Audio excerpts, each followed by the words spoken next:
Welcome back at the Lodge with Jim and Michelle, a podcast celebrating life spent in the great outdoors. Whether you're an angler, a hunter, trapper, or someone just enjoying an active outdoors lifestyle, this show is for you. Join Jim Broughton and Michelle Sherman as they discuss outdoor news, opinions, events, and much more occurring over recent weeks. It's time now to pull up a chair, pour a favorite beverage, gather close to the campfire, and kick up those tired feet and relax, because you're back at the Lodge.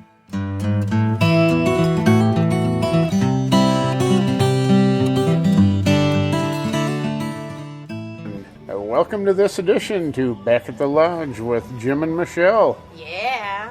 Well, We're Michelle, again. It's been a few months. It's been a while. What in the world have we been doing? We couldn't even do a podcast at SHOT Show. How pathetic No, I know are we? it. Well, we're pretty pathetic. I think some of our fans have probably figured that out by now. I think they probably unsubscribed from us. They probably thought something bad happened to us. Yes, unfortunately, it has been a few months, but we're back in the swing of things. We've survived the SHOT Show. Well, barely. I was sick. Were you? I was super sick. That's right. You.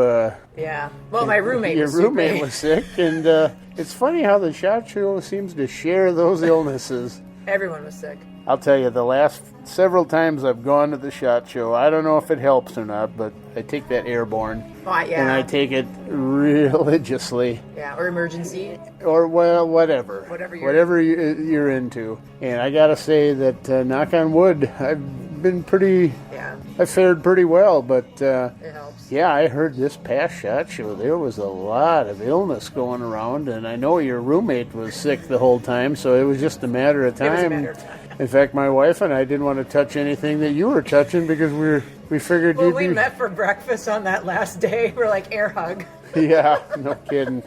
You're like, we're not touching you, Michelle. But you know, that's so typical of shows like that. I mean, that you go through a lot of hand sanitizer, airborne, whatever the case may be. But, well, what were your impressions of the SHOT Show?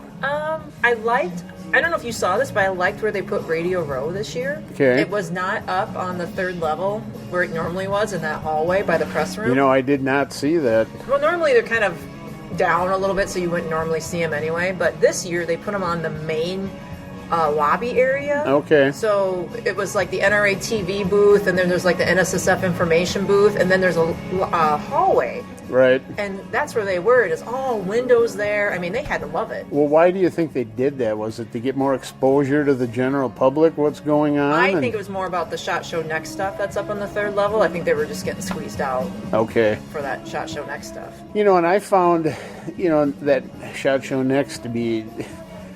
I think you're right. It's weird, but it also has made things so busy up there. Yeah, in past so years, packed. I had been used to, almost having a reprieve going up there and getting away from people, but it was almost worse up there. Yeah. You almost had to go several levels higher to get away.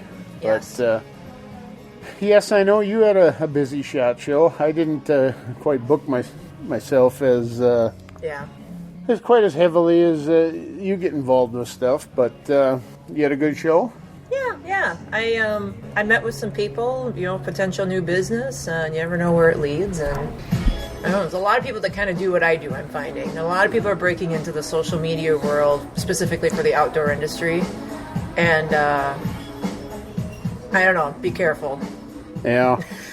Be careful out there, you guys. It's so funny. Watching the evolution of all these things. 10 years ago, you would have never heard anybody talking about podcasting, or, well, I shouldn't say never, but very few. Yeah. Podcasting, blogging, social media, all those type of things. Now you've got people that graduate from college with those type of degrees, because that's what they're... That's 2017, yeah.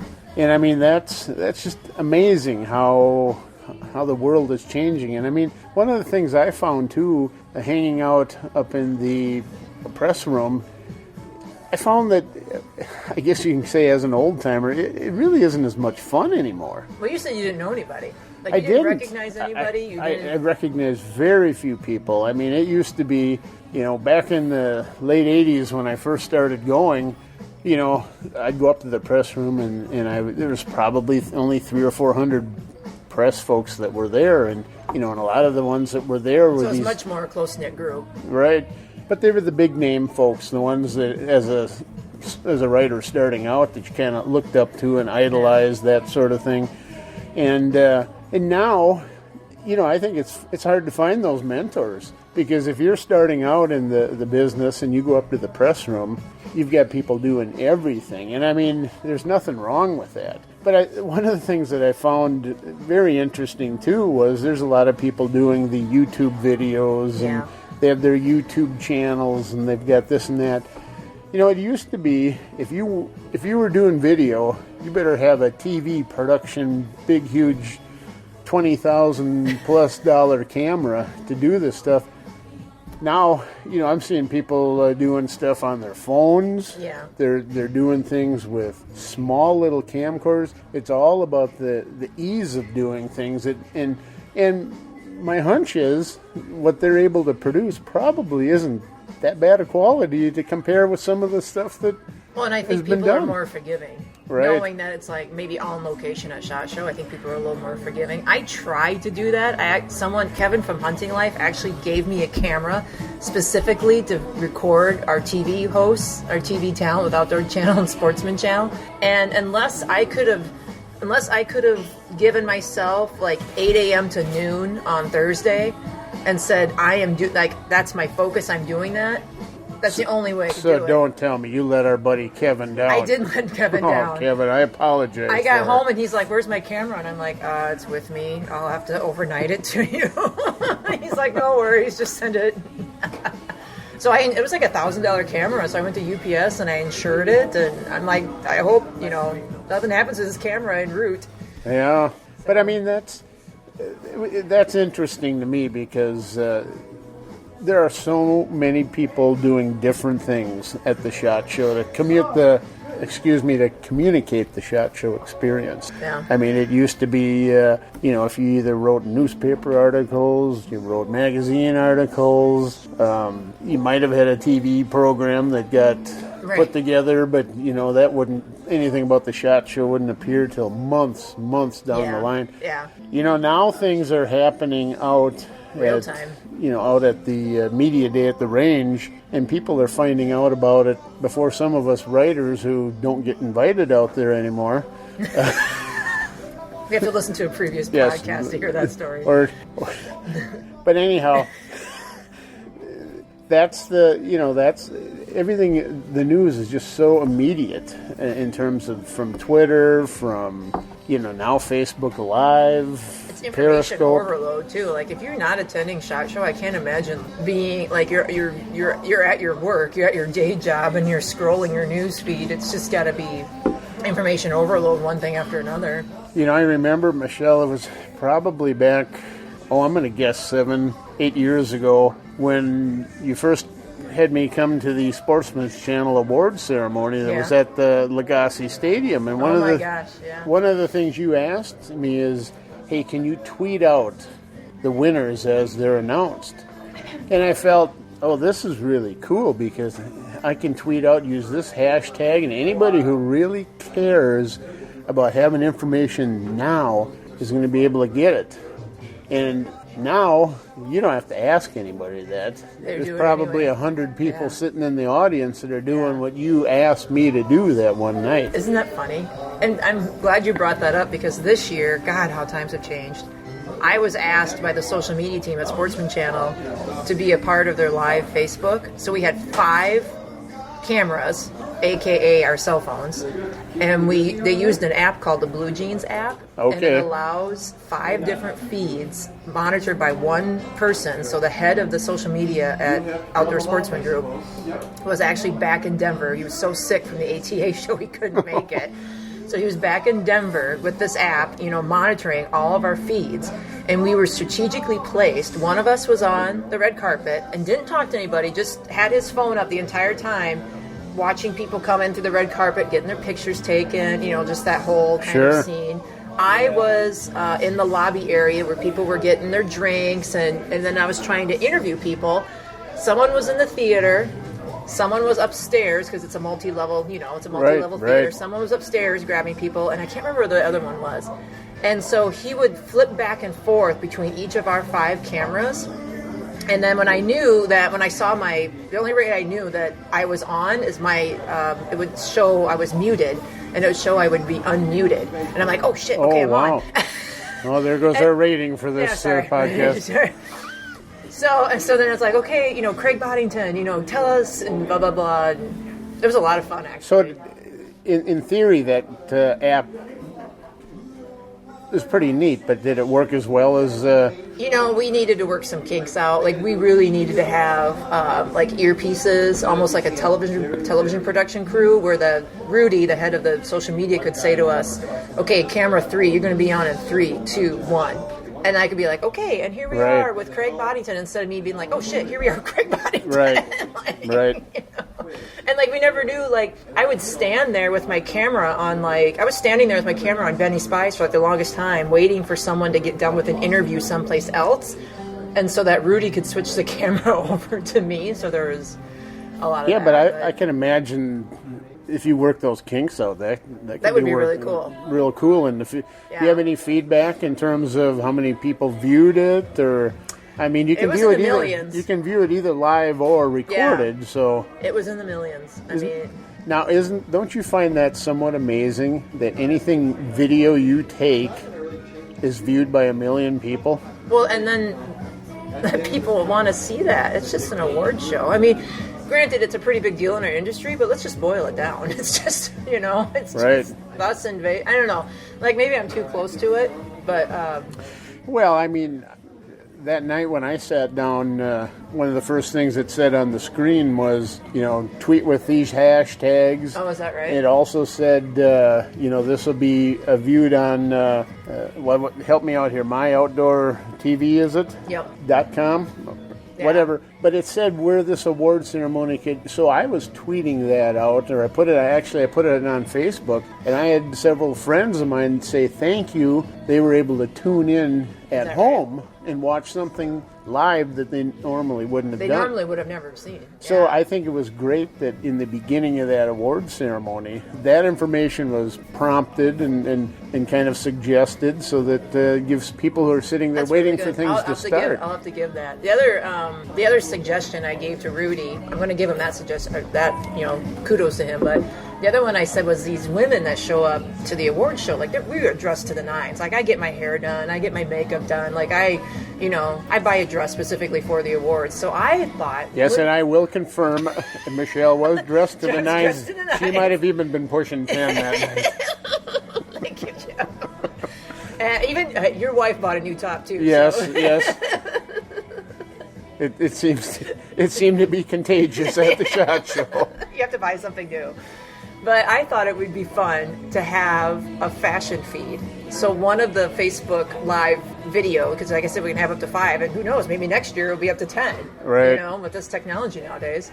One of us is pulling people over to the side and just asking what necklace are you wearing? Because usually there's horn necklaces and antlers here and bullets there. Now, you didn't find there were any problems getting the proper cell phone reception in that big theater? Because I would assume that if you don't have the best cell phone reception, what you guys were trying to pull off would not work. We were worried about it. Some people were on a different Wi-Fi. I was on... I can't remember if I was on the hotel Wi-Fi or if I was just on whatever Wi-Fi my camera was using. Some of them were logged into a different Wi-Fi. So we were worried about that. But we never had a problem. Well, good. Yeah. Well, you can build from there. Yeah, I'm looking forward to seeing what next year will bring for that. They always do something different at those awards. So what do you think were folks at the SHOT Show pretty upbeat?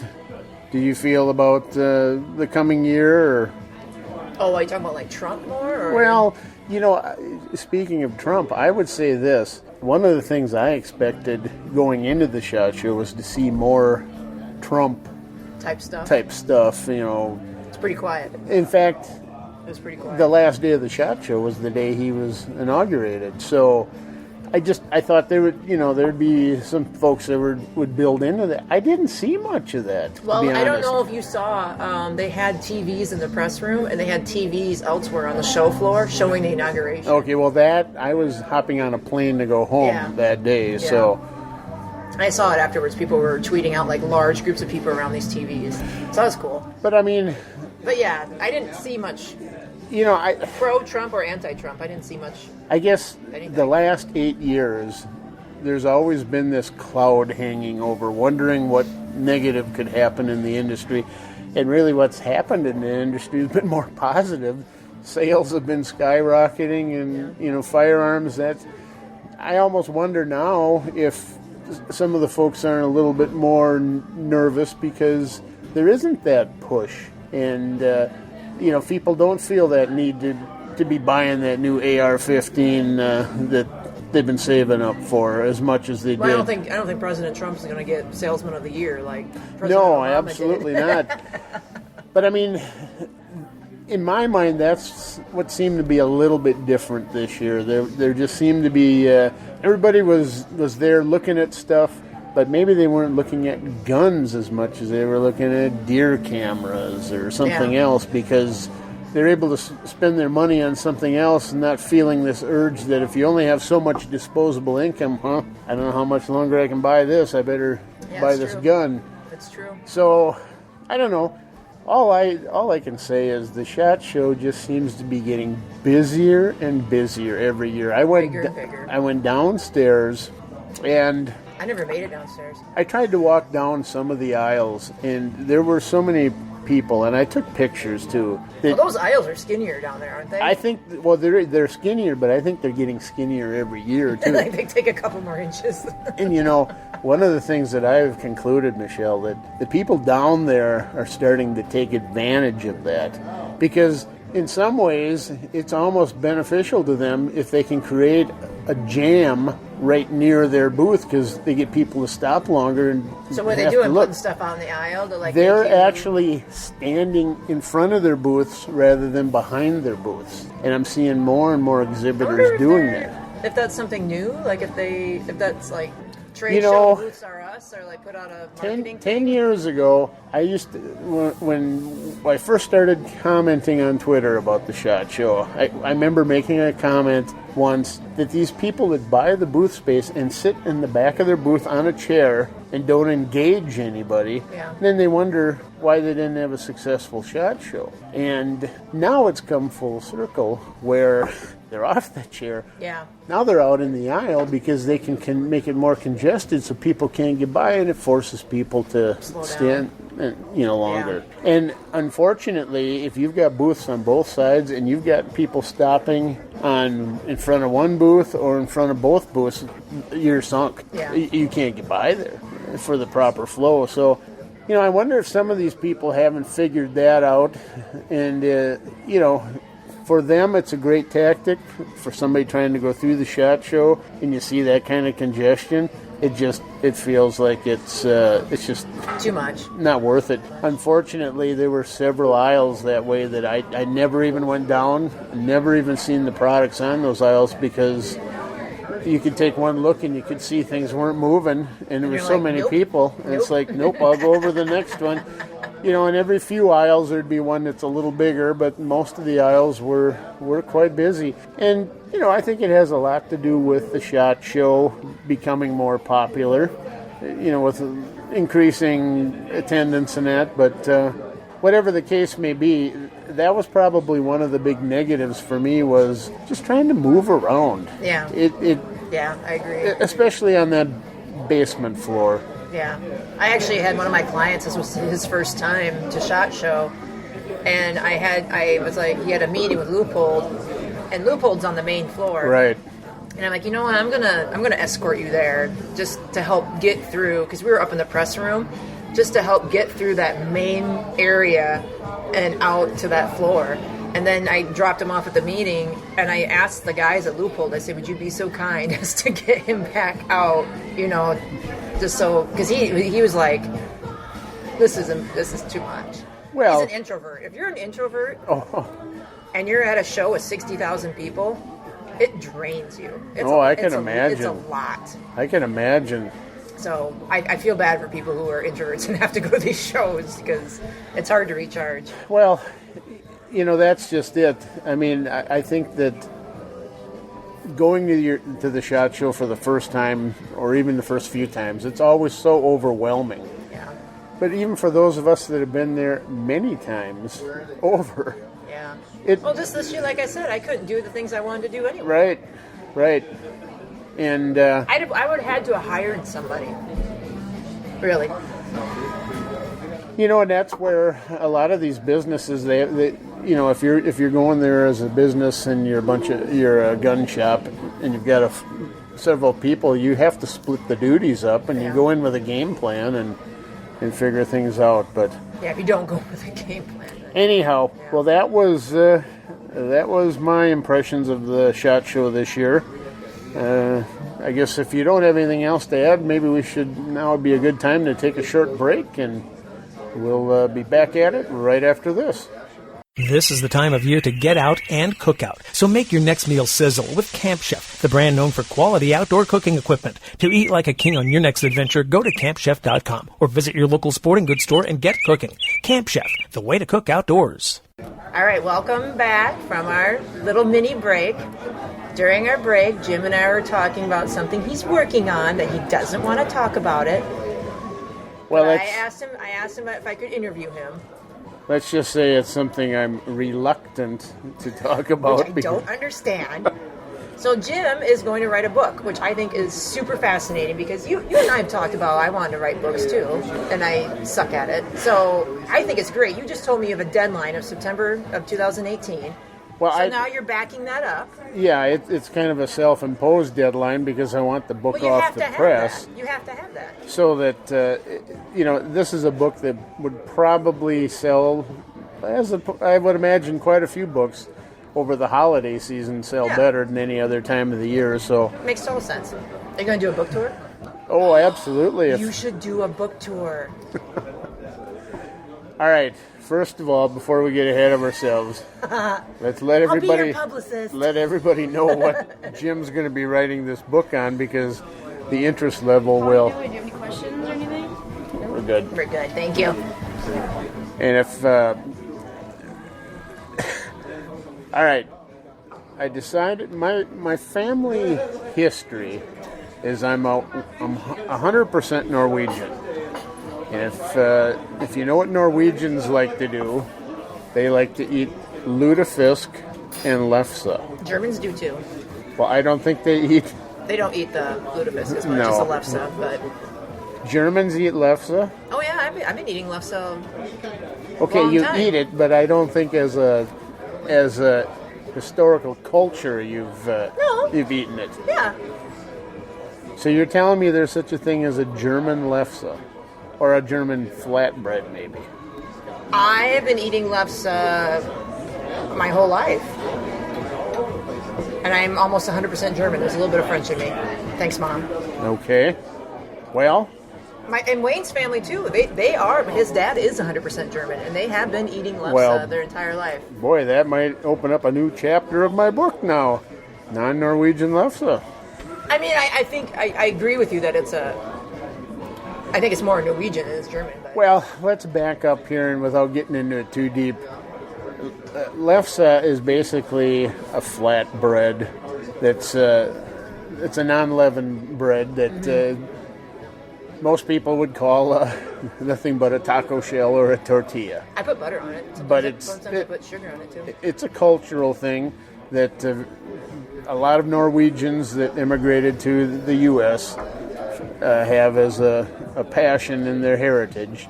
In fact, much more so than the Norwegians that are still over in Norway. Is that right? Oh, yes. Both Lutefisk and Lefse is something that when folks immigrated from Norway, they brought that part of their culture with, and it always was a kind of an icon of, that history.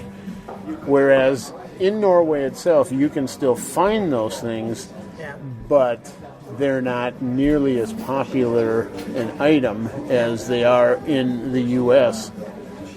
And basically, what lutefisk is a codfish that is disgusting to most people, and it's basically dehydrated fish the cod that is caught, and it's hung out around the Lofoten Islands in Norway. It's dehydrated down so it loses practically all of its moisture so that it can be preserved. And then there's different ways to bring that dehydrated fish back to life so it can be eaten again. And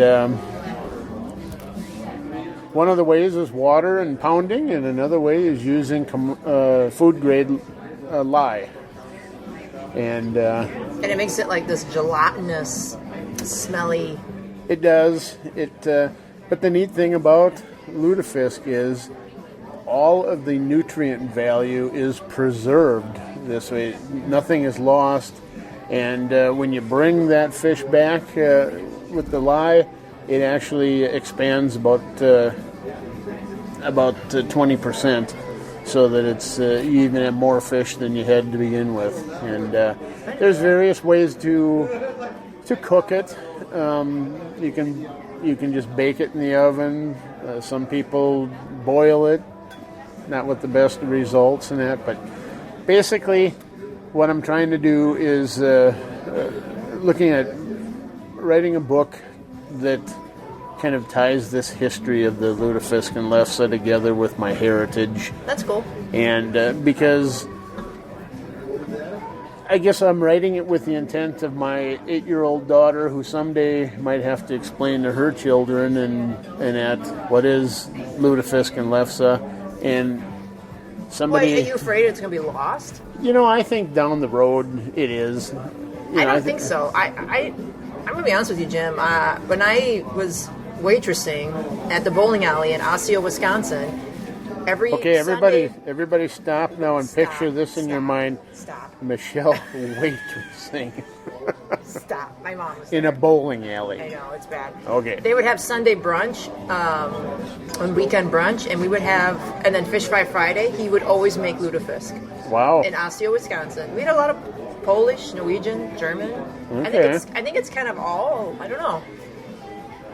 So anyhow, that's... I don't think it'll get lost. But I appreciate you writing this book. I think it's awesome. But that's what I've been looking at doing, is I've looked at the books that are out there, which there are a few, but not many. Okay, wait, are you going to have recipes? Yes. In fact, that's one of the things, like for instance, the Lefse, which is very different. Is different families in different areas of Norway make it differently. Have you ever made it? I make it every year. I hear it's really difficult to make. The version of Lefse that my family makes is called milk Lefse, and basically what's different about that is it does not contain potatoes. Oh. Now, so is it easier to make then? No, it's probably harder, because if you don't get the consistency just right, it's harder to bake it and not have it turn brittle and all that kind of stuff. But 95% of the Lefse that's out there has potatoes. In fact, there's a lot of folks that think... That's what I always eat, yeah. If you don't have potatoes in your Lefse, it's not Lefse. Well, I find that to be kind of condescending, because they don't understand There's other versions. the heritage, because when you have recipes that came with your family, and this is your family recipe, they didn't have potatoes in all areas of Norway. In fact, the interesting thing in Norway was up until about the mid-1800s, that's when the potato was introduced. So what did these families eat before, the potato came about? Because in fact, when the potato came from Ireland, a lot of the Norwegians thought they'd never seen that type of a plant, and they thought it was poisonous and all this kind of stuff. Is that right? So it was actually the church clergy who would preach and try and get the parishioners to eat potatoes. And this was a new, because they tried to get more areas in Norway growing potatoes, so they could. So there's a lot of history there, and I'm gonna delve into that. Doing this. I think this is fantastic. I mean, I realize this has nothing to do with the outdoors, but No, really, this when is it comes about you. when it comes to the outdoor, yeah, I mean, you have to be more than just Yeah. one-dimensional. I just got back from teaching a bar class. I mean, Now that's not a bar class mixing cocktails. I wish it was. This is BARRE. And Michelle's here to announce today she's going to write a book on. Nope. Well, tell people what bar is. You can't leave them hanging. Oh, so it's a form of, if you're ballerina, it's a form of ballet, but modified greatly to group fitness, where you can either use a bar, like a bar along the side of a wall, or in my class we use chairs. It's just the right height to use a chair. So it's a lot of lower body. So how long you been teaching this class? Over a year. Really? Yep. Got a real good lower body.